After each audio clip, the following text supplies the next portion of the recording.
What's up, guys? Once again, it is MP4Podcast.com, bringing you guys some of the most interesting video game news that you guys really do need to know about. Now, I saw a post on Facebook. Somebody didn't leave the link. They left a copy and paste of an article that talked about the Xbox One's power. A lot of people are now talking about the Xbox One power, that it's not even anywhere close to the PlayStation 4.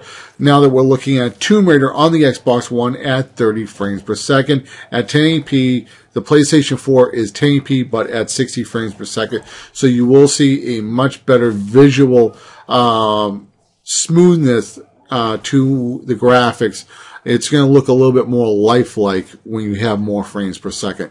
Like I said before, my previous post, my previous video for that matter, there are people who do like lower frame rates because they say it does give more of a cinematic look.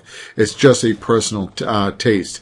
But this post that somebody left that I was able to read was quite interesting. And the reason why I want to talk about it is right now, the best looking game on both next generation video game consoles, it is Ryse, Son of Rome.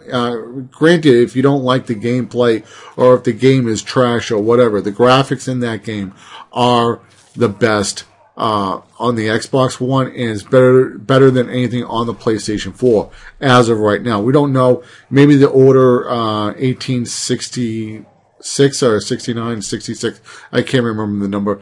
When that game does come out, that game may even look better than Ryse. I don't know. We haven't seen really any gameplay from that game. We've seen some trailers, but it does look to be like one of these super first-party titles that's really going to blow the PlayStation 4 out of the water and make the PlayStation 4 look like the system that it's more than what most people are even guessing the PlayStation 4 can do. It's kind of like when Gears of War came out for the 360. You're like, oh my god, I can't believe the graphics.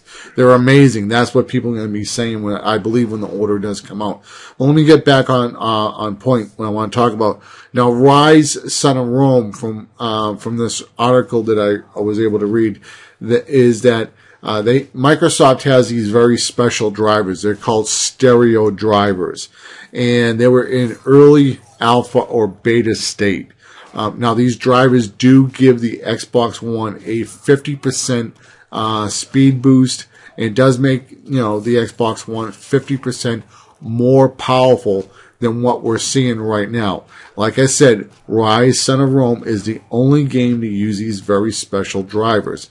And these drivers are specially designed to use the eSRAM to speed up the GPU. Now, from this article that I was able to read, is that Crytek is going to have a special discussion. I don't know where it's going to be. Maybe it might be I know they have a video game conference somewhere in Germany. I think it's more for the industry people. I do know that there's another show. It's just for industry people. It's somewhere here in the United States. Companies like Maya, 3D Studio, video game software companies, they show up. It's not really open to the public. It's not people that want to learn about, hey, here is how you model this shape here and put the lighting here, and this is how you do 3D tracking and modeling and all that other stuff. That's for people who are artists and programmers. Now, Crytek is going to talk about how they were able to achieve the graphics in Ryse, Son of Rome.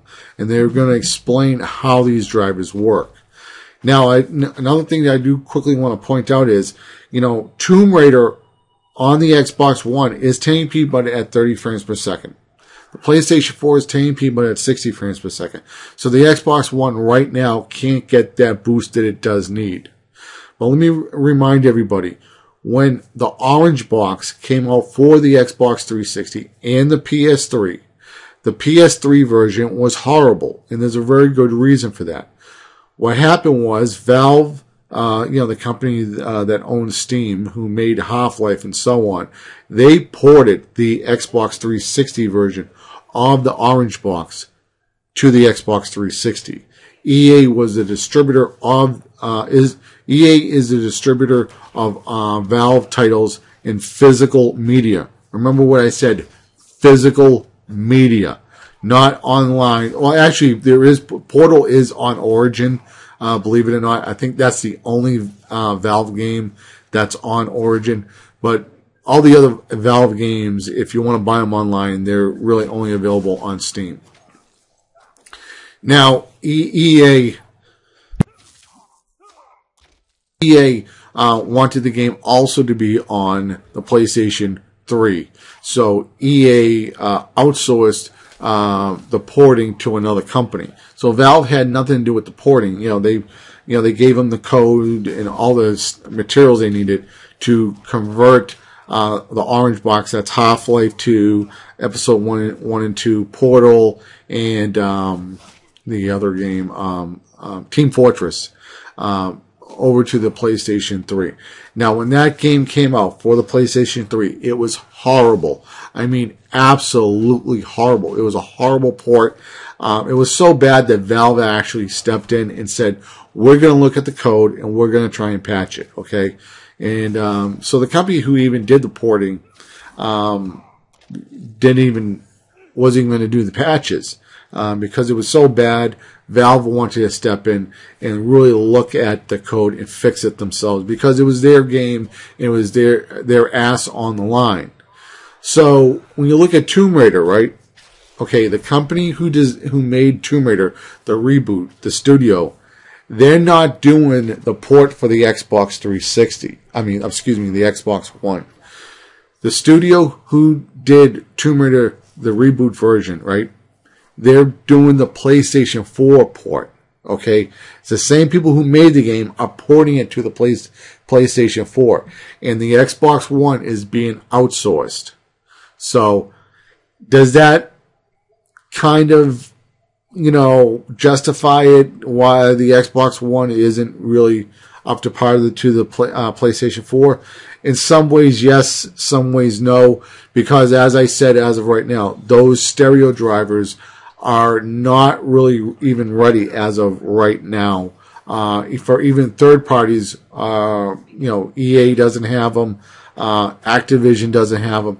Now, from this article, they had said The Witcher 3, the guys working on Witcher 3, they are aware of the stereo drivers, and that might be one of the very first games whenever The Witcher comes out. I believe it comes out in the fall, and also Halo 5. Those will be the two games that are really going to utilize the stereo drivers that will give the Xbox One a 50% speed boost. Okay, and then after Crytek releases all the information and how these drivers work and how this does this and that. After that, we'll probably start seeing the Xbox One games really starting to be on par with the PlayStation 4. But we're just going to have to wait and see. From my understanding that the Xbox One does not run older engines that well. It's kind of like very customized to work the way Microsoft wants it to work. You have to keep in mind that the Xbox One is running 3 operating systems. There's the operating system that manages 2 other operating systems.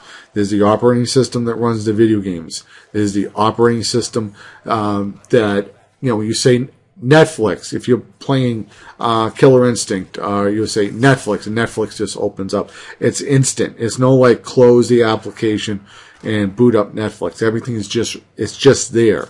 And that's actually something really cool that Microsoft was able to accomplish with the Xbox One.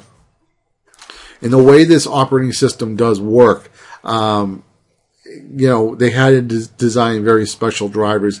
And there are bottlenecks in the Xbox One, but they did work on ways to get around these bottlenecks. But we're not really going to see the Xbox One really take off until the stereo drivers are available. And like I said, the 2 games that we know, there's one game that we already know that Ryse and Rome use the stereo drivers.